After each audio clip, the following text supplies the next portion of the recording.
సరే ఇక చివరగా నక్సలిజం పైన రేవంత్ రెడ్డి గారు ఒక ఇంటర్వ్యూలో మాట్లాడడం జరిగింది. ఇదేం కరోనా కాదు, అదొక సిద్ధాంతం. దేశంలో పేదరికం ఉన్నంత కాలం నక్సలిజం అలాగే ఉంటుంది. అంటే ఇప్పుడు ఆపరేషన్ కగర్ పేరుతో జరుగుతున్నాయి కదా సార్. ఇది పూర్తిగా నాశనం అయితే అయిపోదు. ఉంటుంది, పేదరికం ఎంతకాలం ఉంటుందో అంతకాలం నక్సలిజం అయితే ఉంటుందని అంటున్నారు. మరి ఆయన కామెంట్స్‌ని ఏ విధంగా చూడొచ్చు అంటారు సార్? అంటే రాజకీయ పార్టీలు హ్మ్. ఈ నక్సలైట్ ఉద్యమం పట్ల మొదటి నుంచి ఒక డబుల్ స్టాండర్డ్స్ ఉన్నాయి. ఓకే. కాంగ్రెస్ పార్టీ కూడా ఒక దశలో ఇది సామాజిక ఆర్థిక సమస్య, ఇది లా అండ్ ఆర్డర్ కాదు అని కాంగ్రెస్ పార్టీ స్టాండ్ అవుతుంది. జాతీయ స్థాయిలో కూడా ఒక దశలో ప్లానింగ్ కమిషన్ ఒక సబ్ కమిటీని వేసి ఈ ప్రాబ్లం ఎందుకుందో ఈ సమస్యను లోతులకు వెళ్ళండి అని కేంద్ర ప్రభుత్వమే ఒక రకంగా ఒక కమిటీ వేశారు. శంకరన్ గారు, బాలగోపాల్ వీళ్ళందరూ దాంట్లో సభ్యులు. ఆ రిపోర్ట్ ఏమైందో మనకు తెలియదు, కానీ కనుక కాంగ్రెస్ పార్టీ ఎప్పుడు డ్యూయల్ స్టాండర్డ్. సల్వాజుడం ఏదైతే బస్తర్లో విపరీతమైన క్రూరాలు చేసిందో అది కాంగ్రెస్ కాలంలో జరిగింది. ఓకే. అట్లనే కాంగ్రెస్ పార్టీ నక్సలైట్ ఉద్యమానికి దగ్గర కాదు. పోనీ అది పూర్తిగా ఉద్యమం, అది లా అండ్ ఆర్డరు అనేది కూడా వాళ్ళు తీసుకోలేకపోయారు. దానికి కార్పొరేటు, దానికి లింక్స్ చాలా ఉన్నాయి. బస్తర్లు విపరీతమైన ఖనిజ వనరులు ఉన్నాయి. ఈ దేశంలో కార్పొరేటు ఖనిజ వనరులు వాళ్ళకి ఇమ్మీడియట్గా కావాలి. దాని కొరకే Manmohan Singh naxalism is the greatest security threat to India అని ఆయన చేత అనిపించారు. కార్పొరేట్ వాళ్ళు కదా వాళ్ళంతా అనిపించారు. ఇది జరుగుతున్నది. కాంగ్రెస్ది ఎప్పుడు ఒక డ్యూయల్ స్టాండర్డ్. కానీ కాంగ్రెస్ పార్టీ భిన్న దశల్లో ఇది లా అండ్ ఆర్డర్ కాదని 2004 ఎన్నికల ముందు స్పష్టంగా రాజశేఖర రెడ్డి తీసుకున్న స్టాండ్ ఏమిటంటే it is a socio economic problem, ఇది లా అండ్ ఆర్డర్ కాదు.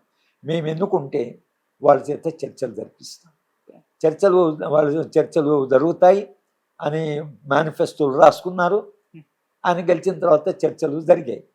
కనుక కాంగ్రెస్ పార్టీ మావోయిస్ట్ అప్పుడు పీపుల్స్ వార్ పార్టీని పిలిచి ఒక 4 రోజులు చర్చలు, దానికి సరే పౌరస్పందన వేదిక అనే సంస్థ పనిచేసింది, కానీ ఒక చర్చలు జరిపినటువంటి ఒక చరిత్ర కాంగ్రెస్ పార్టీకి ఉంది. కనుక రేవంత్ రెడ్డి ఈరోజు తీసుకున్న స్టాండ్ ఏదైతుందో is a continuation of that planning commission sub committee. తర్వాత కాంగ్రెస్ ఇది సోషో ఎకనామిక్ ప్రాబ్లం అని భిన్న దశలో తీసుకున్న స్టాండ్. రాజశేఖర రెడ్డి చర్చలు జరిపాడు. కనుక రేవంత్ రెడ్డి ఈరోజు ఆయన తీసుకున్నది ఏమిటంటే అది ఒక ఐడియాలజీ, దానికి ఒక ఫిలాసఫీ ఉంది. అది మేము వెళ్ళినప్పుడు కూడా ఆయన అన్నాడు, నేను చంద్రకుమార్ గారు వెళ్ళి కలిసాం ముఖ్యమంత్రి గారిని, శాంతి చర్చలు జరపండి అన్నప్పుడు ఆయన చెప్పాడు, ఇది శాంతి భద్రత సమస్య కాదు, ఇది సోషో ఎకనామిక్ ప్రాబ్లం అన్నాడు. మళ్ళీ తర్వాత చెప్పాడు కూడా బయట ప్రెస్లో కూడా. ఇది మళ్ళీ మొన్న వాళ్ళకు ఒక ఫిలాసఫీ ఉంది, వాళ్ళకు ఒక ప్రాపంచిక దృక్పథం ఉంది. వాళ్ళు ఇది సోషో ఎకనామిక్ ప్రాబ్లమే కానీ లా అండ్ ఆర్డర్ ప్రాబ్లం కానీ ఇప్పటివరకైతే ఆ స్టాండ్ ఆయన తీసుకున్నాడు. ఇది కాంగ్రెస్ పార్టీ గత 50 ఏళ్ళుగా భిన్న దశలో తీసుకుంటున్నటువంటి భిన్న వైఖరులలో ఇది ఒక రకమైన కంటిన్యూషన్. అంటే ఈ ఉద్యమానికి రూట్స్ ఉన్నాయి. ఇంకొకటి ఏంటంటే రేవంత్ రెడ్డి తెలంగాణ వాళ్ళలో, తెలంగాణ రాజకీయ నాయకులు, మీరు ఎవరినైనా వెళ్ళి కలవండి, రాజకీయ నాయకులు అందరూ ఈ ఉద్యమం పట్ల లేదు ల్యాండ్ని ఫినిష్ చేయాలి అనేటువంటి వాళ్ళు మీకు ఎక్కడ దొరకదు. లేదు, వాళ్ళు కరీంనగర్ నుంచి, నిజామాబాద్ నుంచి, ఆదిలాబాద్ నుంచి వచ్చిన రాజకీయ నాయకులందరూ వాళ్ళ వలన కొంత ప్రయోజనమైంది, వాళ్ళ వలన ప్రజలు కొంత లాభపడ్డారు అని అనేవాళ్ళే ఉన్నారు. బయటికి అనకపోవచ్చు, కానీ మీరు ఎవరిని వెళ్ళి మాట్లాడినా వాళ్ళు ఇది శాంతి భద్రత సమస్య. ఎందుకంటే చాలా క్వాలిఫైడ్ పీపుల్ ఆర్ఈసీ నుంచి, మెడికల్ కాలేజ్ నుంచి, ఇంజనీరింగ్ కాలేజ్ నుంచి, యూనివర్సిటీ నుంచి వెళ్ళిన వాళ్ళని చూశారు. వీళ్ళు చాలా ప్రతిభ కలిగిన వాళ్ళు వెళ్ళి చూశారు. కనుక వీళ్ళ దృక్పథము బీజేపీ అమిత్ షా లాగా ఉండదు. అమిత్ షా వాళ్ళది మొదటి నుంచి వాళ్ళు ఈ దేశంలో ఒక్క భారతీయ జనతా పార్టీ తప్పించి అన్ని పార్టీలు ఏదో ఒక దశలో నక్సలైట్ ఉద్యమం మీద భిన్నమైన వైఖరి తీసుకున్నాయి.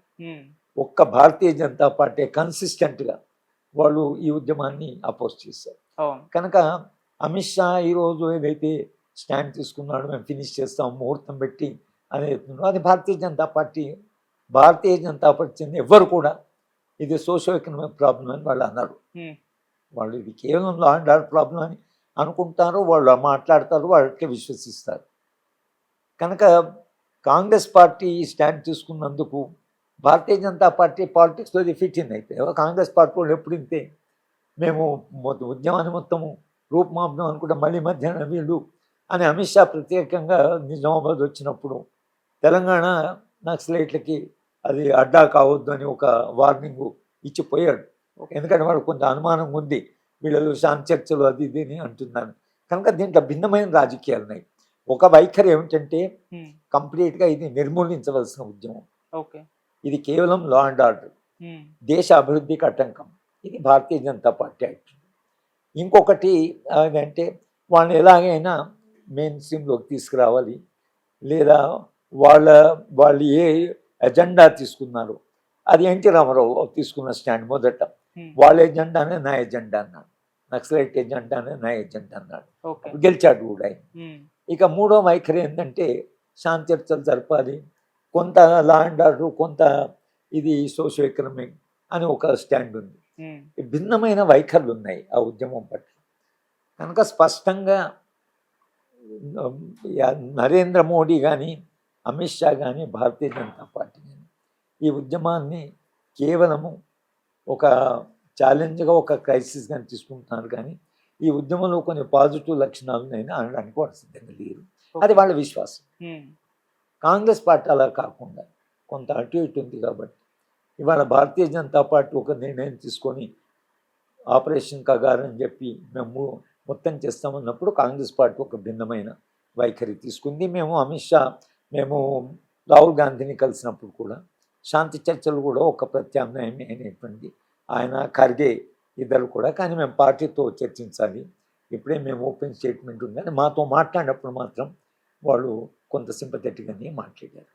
కనుక జాతీయ స్థాయిలో కూడా కాంగ్రెస్ పార్టీ కొంత సింపథెటిక్గా ఉన్నది. కాబట్టి రేవంత్ రెడ్డి గారికి వచ్చే ధైర్యం ఏంటంటే జాతీయ స్థాయిలో కూడా పాజిటివ్గా చూస్తున్నారు. కాబట్టి ఇక్కడ కొంచెం ఫిలాసఫీ అంటే వాళ్ళకి సంబంధించిన వాళ్ళు చాలామంది ఉన్నారు సమాజంలో, ఒక రకంగా గుడ్ విల్ కొని మా ముఖ్యమంత్రి దీన్ని ఈ ఉద్యమాన్ని ఏదో ఒక దశలో ఒక పాజిటివ్ ఉద్యమం అంటున్నాడని, భిన్నమైన ప్రజాస్వామ్య శక్తులు ఏవైతే ఉన్నాయో ఆ శక్తులన్నీ కూడా ఎంతగానన్నా రేవంత్ రెడ్డి బెటర్ కదా అనేటువంటి ఒక ఫీలింగ్, పొలిటికల్గా కూడా it may be an advantage to Revanth Reddy.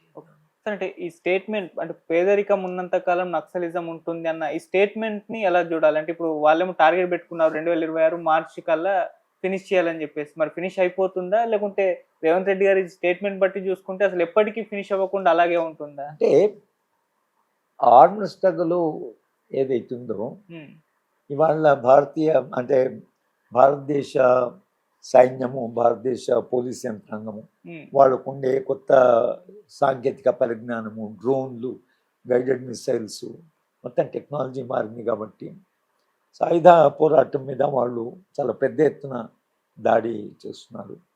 ఒక రకంగా తాత్కాలికంగా ఉద్యమం కూడా వాళ్ళు అణచివేయచ్చు. కానీ ఆయన అన్నది, రేవంత్ రెడ్డి అన్నది భావజాలం, ఫిలాసఫీ అన్నాడు కదా, ఆ భావజాలం ఏదైతుందో అంటే ఈ దేశంలో సమానత్వం కావాలి, ఈ దేశంలో మొత్తం వ్యవస్థ మారాలి అనేది ఏదైతుందో, ఈ వ్యవస్థ పార్లమెంటరీ రాజు కాదు, ప్రజల ఉద్యమంలో ప్రజల పోరాటాల ద్వారా మారాలి అనే భావజాలం ఏదైతుందో ఆ భావజాలం కొనసాగుతుంది. రేవంత్ రెడ్డి అనో కాదు, ఎంతకాలం అయితే దేశంలో ఆ నిరుద్యోగము, ఇంత అసమానతలు, ఇంత పేదరికము ఉన్నంతకాలం మీకు వైలెన్స్ కూడా పెరుగుతుంది సమాజంలో. తల్లి పిల్లల్ని చంపుతోంది, భార్య భర్తను చంపుతున్నాడు, భర్త భార్యను చంపుతున్నాడు, పార్ట్నర్ చంపుకుంటున్నారు, విపరీతమైన అత్యాచారాలు పెరిగినాయి. ఈ సమాజంలో ఎందుకు ఇంత క్రైసిస్ వచ్చిందనే సమస్య కూడా ఉంది.